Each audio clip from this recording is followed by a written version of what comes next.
Welcome to CT Bites headquarters. I'm Matt Storch, executive chef and owner of Match Restaurant in South Norwalk. How are you? Today we're talking about short ribs. Short ribs, not essentially a spring item, seeing that we're heading into the spring, but it certainly could be lightened up. People usually associate braising things and meats that aren't as tender more towards winter meals, more hearty, shall we say. This a little bit lighter. So we have some short ribs here. These are beef short ribs. We've cut them off the bone so they are boneless, which makes it a little bit easier to prepare, so you don't have to cut through any bones, or when you are serving them, not a huge clunky piece of meat, a little bit finer, more of an appetizer style. With these short ribs, we're going to braise them with a little bit of pomegranate juice, some veal stock, some orange juice, and we're going to serve them with some fresh spring peas, which certainly lights it up. So we got peas and carrots, which is a very classic spring combination, especially with some braises. Very simple, very easy to do. I'm going to show you how to set up a braise. This can apply to anything that you may want to braise, whether it be a pork rib or a pork shank or a veal shank or whatever it may be. The short ribs themselves, all right, we took a little bit of the fat off because we don't want the sauce to be too greasy. And what we're going to do is I'm just going to cut little nuggets out of them. All right, little appetizer size pieces. These will shrink as they cook. Okay, and what we're going to do is cut the nuggets. All right, and we'll season them with kosher salt, a nice coarse salt. Diamond Crystal is my favorite. And a little bit of pepper. Heavily seasoned. It's always good, especially with meat in a braise, because you're going to submerge it in a flavorful liquid. That is what braising means, by the way, is you're taking a fibrous or less tender piece of meat, and you're submersing it in a flavorful liquid. You're cooking it at a low temperature for a long period of time. So as I like to say it, slow and low. All right, so we'll get rid of this plastic cutting board here, which we cut the meat on, and we'll prepare a little bit of the mirepoix, which is celery, carrot, and onion. I prefer with the short rib just onion and carrot in this mirepoix, and I'm just going to do big pieces. It doesn't matter because we're going to strain the sauce anyway, and this sauce will be very clear. Okay, so a little bit of carrot, about half an onion. This is roughly about a pound of short ribs to a pound and a half, no bone. All right, so it's all edible meat after it gets braised. So I large diced an onion. We have a little bit of carrot. We have a little bit of thyme. All right, and this is all going to make up the braise with the juices that we have in it. Just a touch of garlic as well. I'll give it a little bit of crush. I will crush the garlic. About 4 cloves should be perfect. Okay. Also in the braise, we're going to put some pomegranate juice, a little bit of pomegranate molasses, and then some veal stock that we made. And then we're going to go to the pan. So we're over here at the stove with our short ribs. What we're going to do now is we're going to caramelize the short ribs. It's very, very, very important that you get a hard, nice caramelization on the short rib itself. That's going to help the sauce. The sauce is going to get a nice, dark, deep, rich texture. So a smoking hot pan, and in goes the little short rib nuggets. Okay? We'll make sure the grease is evenly distributed on the base of the pan.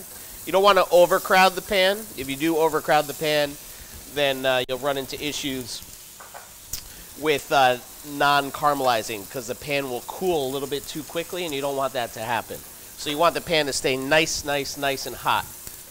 We have carrots, mirepoix, celery, carrot, some thyme. This is veal stock, pomegranate juice, a little bit of pomegranate molasses, and some fresh oranges that we're going to squeeze over the top.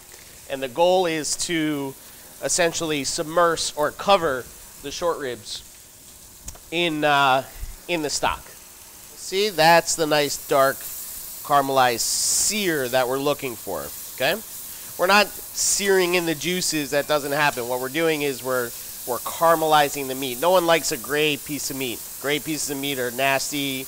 They don't look appetizing. They're not exciting at all. What we want is a nice caramelization, and that flavor, which is the Maillard reaction, that flavor is going to help. Because we're going to deglaze the pan. Okay, so we want all of the fond, all of the good brown stuff that's stuck to the bottom of the pan. This goes for anything that you're cooking. You cook a chicken breast, and you get that nice brown little action going on in the bottom of the pan. Take a little water even. It doesn't even have to be stock. Take a little water and deglaze the pan, and that'll make a perfect sauce. You don't even need anything else. Okay, little salt, pepper, boom, done. Okay, while this is happening, we're going to make sure that the oven is preheated at about 300 degrees. Okay, where at 300 degrees is going to be a nice slow braise. You can even do this on the stovetop if you want, which we can do here. We'll submerge it. We'll lower the heat to about low, and we'll just let it simmer for about, I don't know, hour and a half. With the little nuggets, they'll cook quicker. You can even go up to 3 hours. They're not really going to dry out on you. They'll be perfectly fine. Okay? Definitely not a short process whatsoever. This is certainly a braise, which is meant to be slow and low. All right? All right, so we have the sear that I'm looking for now. Okay? All sides nice and browned. And what we're going to do, again, is what I said before. We're going to deglaze the pan. Okay? So we'll hit it with a little bit of pomegranate juice. Okay? Watch out for flames. This will flame. This is where the smoke comes in. Okay? And the popping.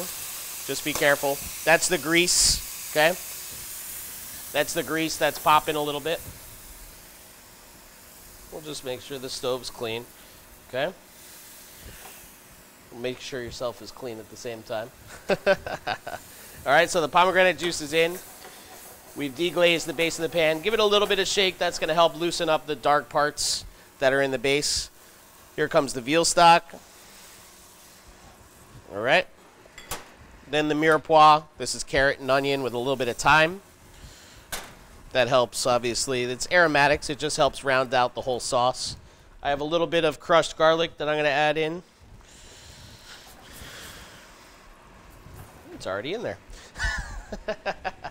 And then just a touch of pomegranate molasses. This is very tart.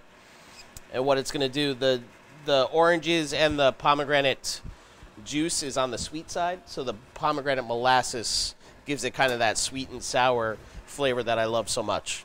We're going to squeeze some oranges in. All right. The heat's going to come to high. We're going to bring that up to a boil and then cover it, and then we'll either drop it in the oven or, again, leave it on the stove. If you don't have a lid for a pan like this, you can use a braiser. You can use one of the cast iron pans. You could use anything, just as long as you cover it and put it in the oven.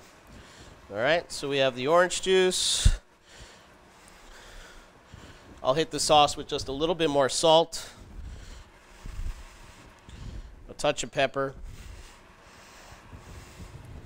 All right, and then we bring it up to a boil. We can cover it, bring it up to a boil, and then we'll lower the heat and let it braise.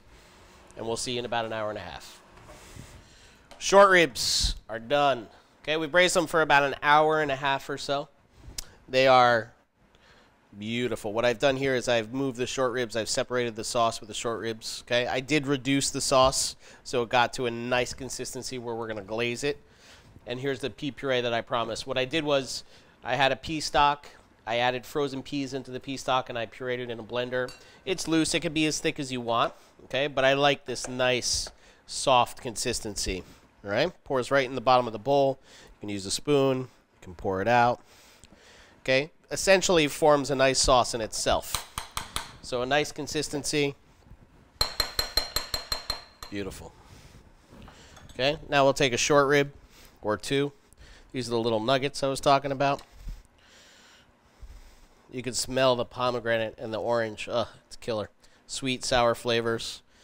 Put 3 in here. Again, this could be an appetizer. Could be an entree. You can pile 2 more on top of here and make it an entree. All right, and I'll just take a little bit of that glaze. Glaze the short rib with it. Man. If you could only smell this. I'm so sorry. Maybe one day CT Bites will invent smell-o-vision. I can see it now. All right, so we have this beautiful braised short rib. We have the sauce that glazed it. We have that beautiful pea puree. And now with a braise, I'd like a little bit of crunch. Always love a little bit of crunch. All right, so what I'm going to do is I'm going to julienne a little bit of carrot. Take some nice center pieces of carrot. Make little bâtons. Little sticks. And then what we're going to do is we'll turn those sticks. Okay? And we'll have this really, really nice little fine dice of carrot. Beautiful. Nice. And that's going to add this nice crunchy, raw, springy flavor to this beautiful bowl of short ribs. Little salt. Just want to finish a braise with a little bit of salt and just a little hint of parsley. You can do mint in here too, like a beautiful mint leaf on top to finish. All right, and you got this beautiful, yummy bowl. Peas and carrots, green, short rib, braised, hot, love, tasty. Enjoy it.